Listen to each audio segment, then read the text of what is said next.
Halo teman-teman, balik lagi sama gue di Zak dan Media di Kamus EV ya. Nah, ini gue sedang berkendara menuju ke kantor karena ini masih hari Kamis. 2 hari lagi menuju weekend ya teman-teman ya. Nah, ini gue mengendarai mobil EV gue pribadi, yaitu adalah Neta X. Berbeda misalnya dengan mobil EV operasional mungkin kayak semacam BYD M6 kayak begitu ya. Ini gue pakai EV pribadi Neta X, dan gue di sini ingin menjelaskan mengenai apa aja yang gue suka dari mobil pribadi gue ini gitu ya, dan kenapa gue memilih si Neta X ini. Oke, pertama-tama gue sangat menyukai fitur dari si Adaptive Cruise Control atau ACC-nya, karena ACC-nya itu dia mendapatkan informasi yang detail. Dia memberikan informasi yang detail mengenai berapa kecepatan dan juga berapa maksimum speed di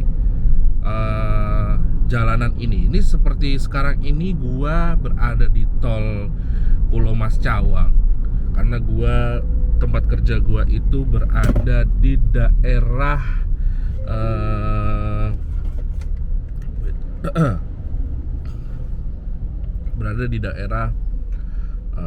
Jakarta Pusat. Jadi gue dari Jakarta Timur mesti lewat tol ini.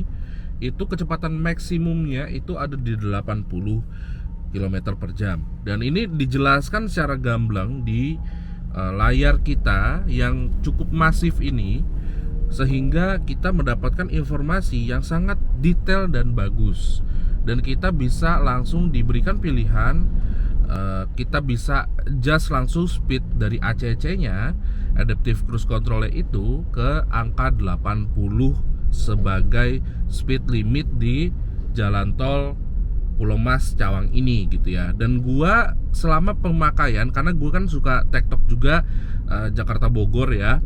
Ketika di Jagorawi menuju Bogor, itu kan speed limit itu berada di 100, dan dia pun menyarankan untuk kita menggunakan ACC dengan batasan speed di 100 juga.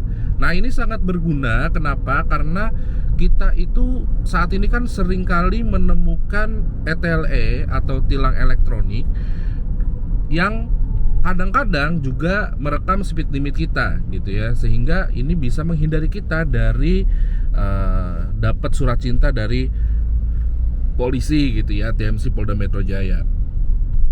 Oke, nah terus yang kedua yang gua suka dari mobil ini, dari Neta X ini, kebetulan gua sudah menambahkan, ini sebenarnya tambahan ya, tapi nggak terlalu mahal, nggak terlalu memusingkan juga, yaitu dengan menambahkan CarLink Kit dia yang untuk Android box gitu ya.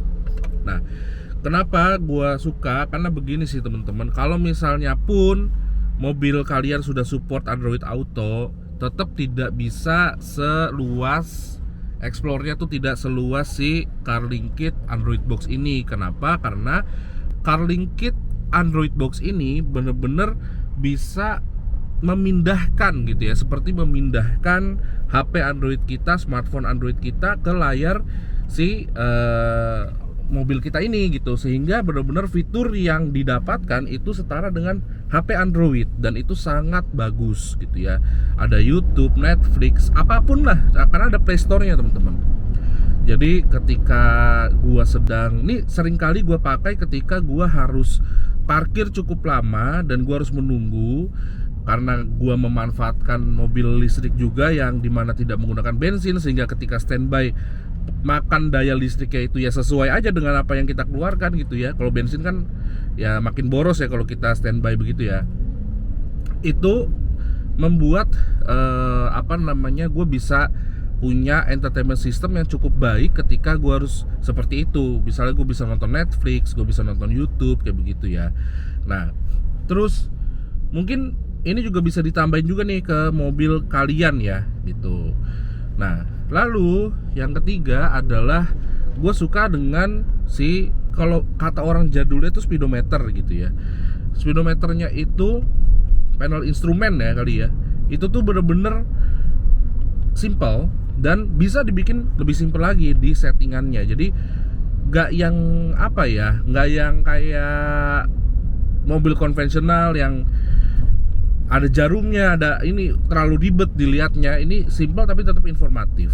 Ada suhu, terus ada jam ya kan, ada sisa baterai, terus ada kecepatan pastinya kilometer per hour, terus ada apa posisi persneling kita, ada di R atau N atau D atau sedang parking gitu ya. Ada odo, ada power consumption juga, terus ada total trip setiap kali kita jalan. Itu informatif tapi simple. Gue suka aja sih sama hal-hal seperti itu. Terus yang terakhir tuh gue suka banget sama posisi nyetirnya gitu. Posisi nyetir ini biasanya baru kita bisa dapatkan itu di mobil EV China yang memiliki range harganya itu di 600 jutaan atau 500 jutaan lah paling kecilnya ya gitu ya. Tapi di Neta X ini kita mendapatkan posisi nyetir yang sama tanpa harus mengeluarkan uang seperti itu ya. Jadi gue suka banget gitu.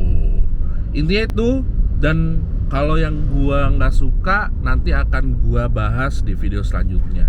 Jadi ini sebenarnya sih gue pengen kasih lihat kalian aja, kasih inian ke kalian, gambaran ke kalian ketika misalnya nih, karena kan gini ya, segmen Kamus EV ini itu dikhususkan sebenarnya untuk kalian yang belum berpindah dari mobil bensin, mobil solar ke mobil EV gitu ya. Jadi untuk menguatkan kalian, apakah kalian ingin beralih ke mobil EV, itu Kamus EV ini dibuat makanya. Tapi kalau kalian belum tertarik juga ya, mungkin nanti kita akan coba kasih informasi lainnya ya teman-teman ya. Komen di bawah aja informasi apa yang kalian butuhkan untuk meyakinkan kalian membeli mobil EV gitu ya. Intinya kalau bicara soal efisiensi, semua mobil listrik udah lebih efisien lah, jauh lah dibanding mobil bensin. Jadi gua rasa itu walaupun gua suka tapi menurut gua bukan sesuatu hal yang harus didetailkan gitu, karena menurut gua itu ya udah daya tarik utamanya beli mobil EV ya, pasti lebih efisien dibandingkan dengan mobil bensin atau mobil solar. Jadi gitu ya teman-teman ya. Sekian untuk video kali ini, sampai jumpa di Kamus EV berikutnya.